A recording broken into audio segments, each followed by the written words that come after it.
In 2011, I fell off a mountain, and I'm very fortunate to be alive.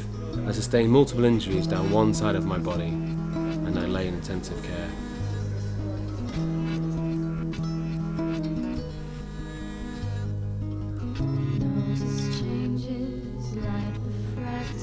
I owe my life to the Wasdale Mountain Rescue Team, who came to my aid in a remote valley in the Lake District.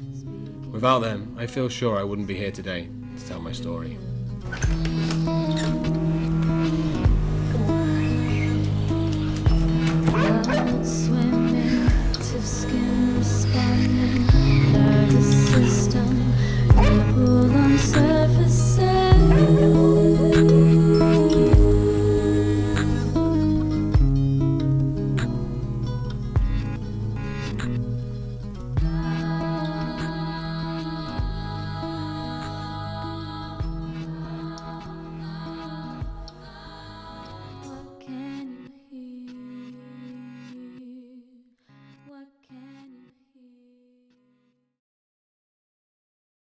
The accident is something that just happened, you know, and I can't remember anything about it. I can't remember the fall, and people ask me all the time, of course they do.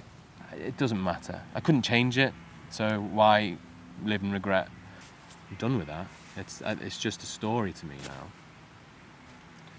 It was the point of hitting the ground and then surviving, and this point on ever since, that every day I've survived since, you know, that's the important thing.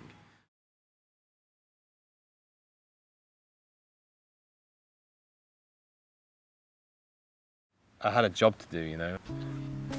It was to get to that climb and do it. And I knew I was ignoring how difficult it was going to be even to get from the car park to the base of the crag. I shut it all off, didn't I? So yeah, it was a hugely an emotional experience doing that. And gutting in some way, realising that, you know, I can't do what I wanted to do.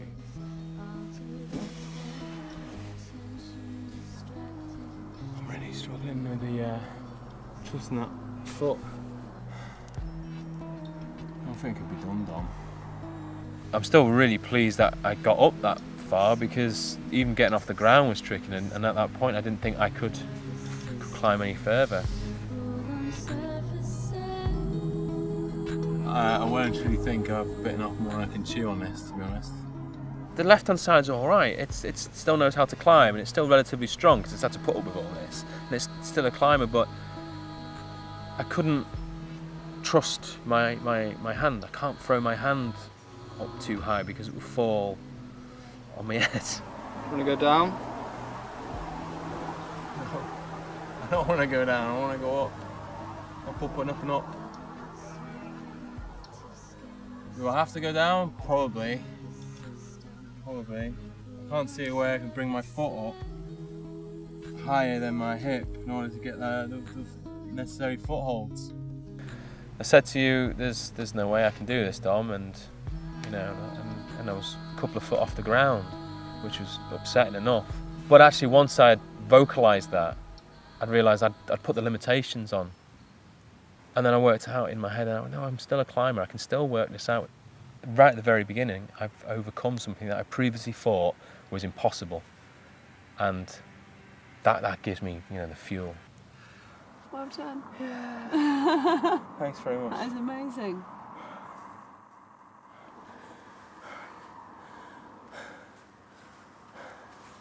I'm not so sure about the rest of it, to be honest. Mm-hmm.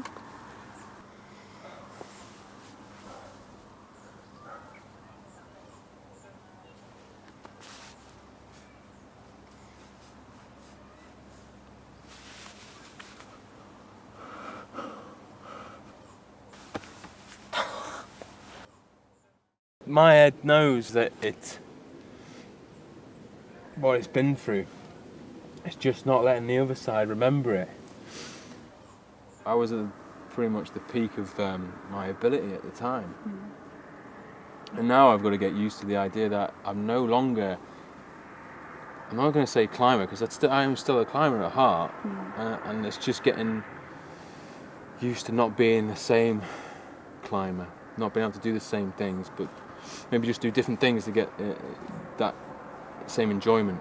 If it's, I don't know, cycling or underwater yogurt snorkeling, I don't know. But there'll be always something, won't there? Yeah. I think this is the right choice, just to go back down and rethink a few things and reflect on it. Yeah. Go. There you go.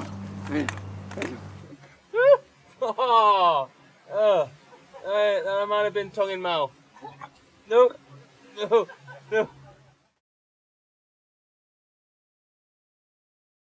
I've made some extra protection, pipe lagging around there, a bit more, weighs me down a little bit. Bit of a better shoe on as well. More prepared this time round. Should be good fun. Why am I doing it to myself? I just love it. It's nice to come back. I miss having a view like that. It's not part of the all about climbing. It's all about getting to the top of the route and then looking out at the view that you have. I miss having that adventure. I miss the noise and the smell of my climbing shoes as well. Do you want to smell mine? No. I smell it from here. The frame is symbolic of recovery. It looks so brutal that it causes people to ask questions and ask how I've recovered. And then they see my smile on my face and that I'm so positive about it. And that inspires them. I know that because they tell me. I've met climbers with injuries. I've met climbers with injuries from falls. I've never met someone who has the story that Joe has. I think it's really easy sometimes to just sort of either feel down or feel sorry for yourself, or you're just like, no, screw it. I'm just going to carry on and do my thing. And yeah, maybe he's doing things that other people are like, why are you doing that? But that's his thing and that's what he wants to do. And if he's in a good enough position and has friends around to help him, then so be it. In my eyes, go for it. Boxing gloves and roller skates it's a fair do, isn't it? But I got gammy arm and metal leg. I should get my picture in that pub. People have asked why loads of times, and they'll keep on asking why. Why are you doing that? Why are you putting yourself through so much pain to do it? And I've got 1,000 answers, and I haven't got the right one, I don't think, to appease people. I've already gone through it in my head. I've already worked it out, and I thought, yeah, okay, we can do this. It's less likely something to go wrong. It's more likely for me to succeed, and that success drives you forward, doesn't it?